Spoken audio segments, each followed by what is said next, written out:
I did well in chemistry at school. I enjoyed the fact that it's quite a precise subject, but I think the thing that really hooked me in the end was going along to a local polytechnic and seeing the flashbang style of lectures that they were doing, and I loved the light shows. I loved the explosions. And I obviously enjoyed understanding the chemistry behind them as well. So.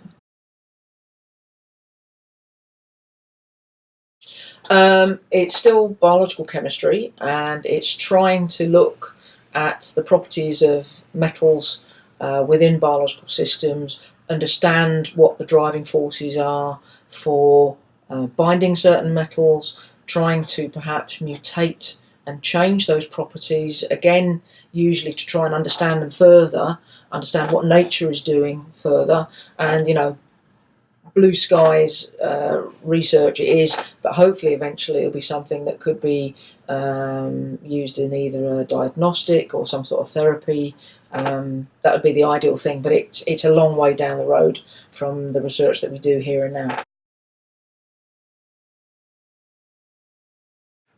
I think it's in terms of identifying key biological components that are associated with different disease states, basically. So it's helping find out the key information that then other allied sciences like pharmaceuticals or medical research can then go on and develop appropriate treatments for different diseases.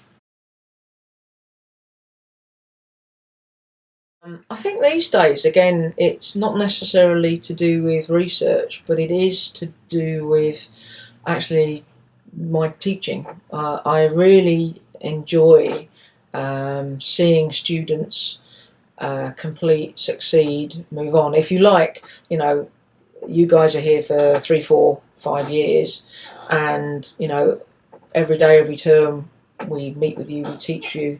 But it's not until that you've graduated and we meet your parents again, and so I think my accomplishment is, having a job and a work-life balance that allows me to do my science, teach chemistry, and get you guys somewhere in your chemistry careers. And I really believe, for me, that's really important.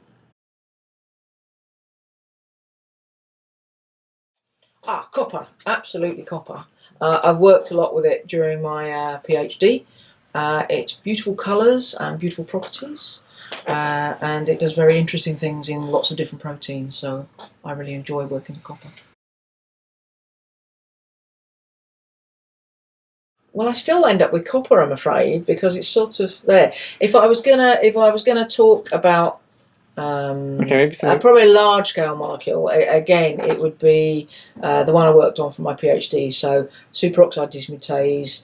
That's abbreviation is SOD, SOD, and it was interesting to try and isolate and characterise. I spent part of my PhD visiting the local abattoir, collecting cow blood, and then extracting this beautiful blue protein from basically 20 litres of cow blood at a time, and it's a really interesting combination of the properties of the metal and the properties of the protein.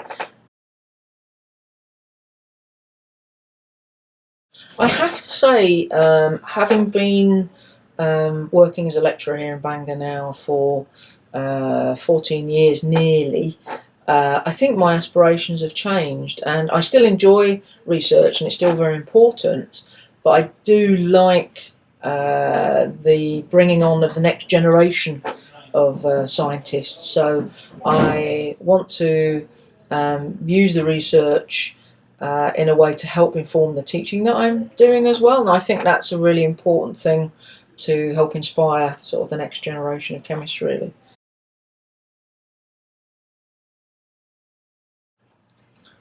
I think identify some aspect of the topic that interests you.